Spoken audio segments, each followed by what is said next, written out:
আসসালামু আলাইকুম প্রিয় শিক্ষার্থীরা, আশা করি তোমরা সবাই ভালো আছো। আজ আমরা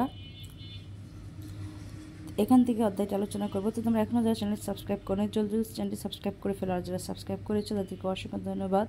তো আমরা দেখো 24 পেজের এই 3 বছরের মোট আয়ের যে ভিত্তিতে উপলের জন্য সর্বোত্তম বিনিয়োগ বিকল্পটি নির্বাচন করো এবং কারণ ব্যাখ্যা করো, সেটা আমাদের এখানে লিখতে হবে। ঠিক আছে, সেই কারণটা আমাদের এখানে ব্যাখ্যা করতে হবে। তো এর আগে তোমরা অবশ্যই চ্যানেল জলদি সাবস্ক্রাইব করে নাও, আর তোমরা কে কোন বিদ্যালয় থেকে আমার ভিডিওগুলো দেখছো অবশ্যই কমেন্ট বক্সে জানাবে। ঠিক আছে, তো চলো আমরা এখন উত্তরপত্রে চলে যাই। তো দেখো আমরা উত্তরপত্রে চলে এসেছি। এখানে দেখো, তো দেখো আমরা উত্তরপত্রে চলে এসেছি। আমরা এখান থেকে উত্তরটি লিখব।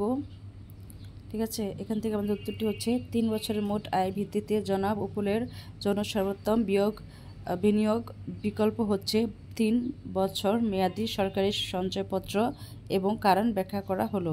তো দেখো, 1, জনাব উপল প্রাপ্ত টাকা পাওয়ার পরও ভালো পরিমাণে মুনাফা পাবেন। 2, এই খাতে প্রাপ্ত মুনাফার পরিমাণ অপেক্ষাকৃত বেশি। 3, বিনিয়োগের ক্ষেত্রে কোনো প্রকার ঝুঁকি নেই। তো এই এতটুকু তোমরা ব্যাখ্যা সেই বক্সে তোমরা লিখে ফেলবে। ঠিক আছে, এখান থেকে এতটুকু সেই বক্সটিতে তোমরা লিখে ফেলবে। ঠিক আছে, মূল বইয়ের মধ্যে। ঠিক আছে, তো চলো আমরা এখন নেক্সট চলে যাই। তাহলে এই ছিল আমাদের 24 পেজের ব্যাখ্যাটা। তো তোমরা এখানে আশা করি তোমরা লিখে ফেলেছো মূল বইয়ে। তো এটা আমাদের কমপ্লিট হয়ে গেছে। এখন আমরা যাব এখানে যে 25 পেজে একটি ছক আছে, এই ছকটি আমরা পূরণ করব পরিবারের বর্তমান আর্থিক অবস্থা বিশ্লেষণের চেকলিস্টটি। তো এর আগে আমরা একটু ধাপ 1 পড়ে নিই, তাহলে আমরা সেই চেকলিস্টটি পূরণ করতে সুবিধা হবে। দেখো কি বলা হয়েছে, ধাপ 1, পরিবারের বর্তমান আর্থিক অবস্থা বিশ্লেষণ। বিনিয়োগ পরিকল্পনার এই ধাপে আমরা আমাদের পারিবারিক অবস্থা বিবেচনা করব এবং আমাদের পরিবারের বর্তমান আয়, ব্যয় ও সঞ্চয় পরিস্থিতি কেমন তা পর্যবেক্ষণ করব। পারিবারিক স্থাবর ও অস্থাবর সম্পদের পরিমাণ কত, পরিবারের বর্তমান সঞ্চয় কত, পরিবারের কোনো সম্পদ অব্যবহৃত অবস্থায় রয়েছে কি না, সার্বিক বিবেচনায় পরিবারের বিনিয়োগযোগ্য সম্পদ কত, বিনিয়োগযোগ্য অর্থের উপর পরিবারের নির্ভরশীলতা কেমন, পরিবারের বর্তমান আর্থিক দায় দেনা পরিস্থিতি কেমন, পারিবারিক আয়ের কী কী উৎস রয়েছে, কোন কোন উৎস থেকে নিয়মিত আয় হয়, কোন কোন উৎস থেকে মাঝে অর্ধপ্রাপ্তি ঘটে, ইত্যাদি বিষয় ভালোভাবে বিশ্লেষণ করতে হবে। আমরা এই কাজটি সহজ করার জন্য নিচের চেকলিস্টটি ব্যবহার করতে পারি। তাহলে দেখো, এখানে চেকলিস্টটি আছে। এখানে দেখো বলা হয়েছে যে পরিবারের বর্তমান আর্থিক অবস্থা বিশ্লেষণের চেকলিস্টে প্রথমে দেখো আছে প্রশ্ন একটি, নিয়মিত উৎস থেকে পরিবারের বার্ষিক আয় কত। এখানে প্রাপ্ত তথ্য মানে বার্ষিক আয়টা লিখতে হবে, আর মন্তব্য এখানে। দেন অনিয়মিত উৎস থেকে পরিবারের বার্ষিক অর্থপ্রাপ্তি কত, এখানেও এর উত্তর এবং এখানে মন্তব্য। তো চলো আমরা পর্যায়ক্রমে সবগুলো পড়ে নিই উত্তরপত্রের থেকেই এবং পাশাপাশি উত্তরগুলো লিখে নিই। তো দেখো আমরা উত্তরপত্রে চলে এসেছি। প্রশ্নটি ছিল, নিয়মিত উৎস থেকে পরিবারের বার্ষিক আয় কত। প্রাপ্ত তথ্য 8,40,000, আর মন্তব্য সঠিক। অনিয়মিত উৎস থেকে পরিবারের বার্ষিক অর্থপ্রাপ্তি কত, 60,000 টাকা, মানে 60,000 টাকা, মন্তব্য সঠিক। 3, পারিবারিক স্থাবর সম্পদের পরিমাণ কত যদি থাকে, 5% জমি। তো তোমাদের সেখানে যেটা সেটা তোমরা এখানে লিখে নিতে পারো, মন্তব্য সঠিক। 4, পারিবারিক অবস্থা মানে অস্থাবর সম্পদের পরিমাণ মানে ব্যাংকে জমা টাকা বা অন্যের কাছে পাওনা ইত্যাদি কত যদি থাকে।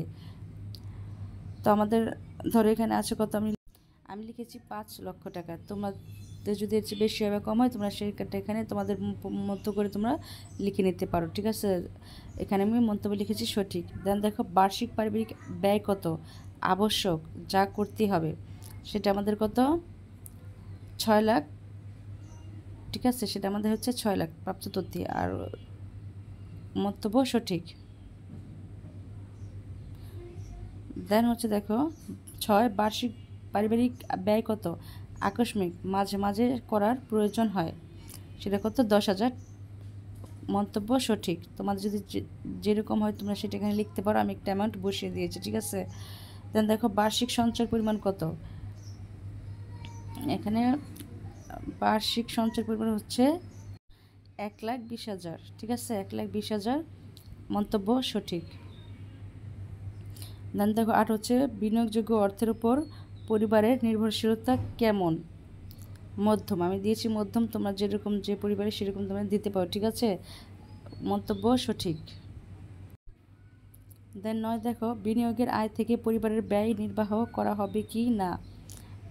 না। মন্তব্য সঠিক। পরিবারের আর্থিক দায়ের পরিমাণ কত? 20,000। মন্তব্য সঠিক। তোমাদের যদি যেরকম হয়, ঠিক আছে, সংখ্যা এখানে অ্যামাউন্টটা তোমাদের মতো, তোমাদের পরিবারের মতো তোমরা দিয়ে নিতে পারো, সমস্যা নেই, ঠিক আছে? তো এই ছিল আমাদের উত্তরটি। আমাদের এই 1.4 পরিবারের যে বর্তমান আর্থিক অবস্থা বিশ্লেষণের চেকলিস্টটি কমপ্লিট করে ফেলেছি। এখন আমরা ধাপ 2 বিনিয়োগের লক্ষ্য উদ্দেশ্য নির্ধারণ এবং ধাপ 3 এগুলো কমপ্লিট করব পর্যায়ক্রমে, ঠিক আছে? ধাপ 5 তো এগুলো আমরা কমপ্লিট করব। তো তোমরা যারা এখনও সাবস্ক্রাইব করে এখন নেক্সট ক্লাসগুলো আপলোড দেওয়ার সাথে সাথে যেন তোমরা পেয়ে যাও, ঠিক আছে? তো আজ এই পর্যন্তই। সবাই ভালো থেকো, সুস্থ থেকো। আল্লাহ হাফিজ।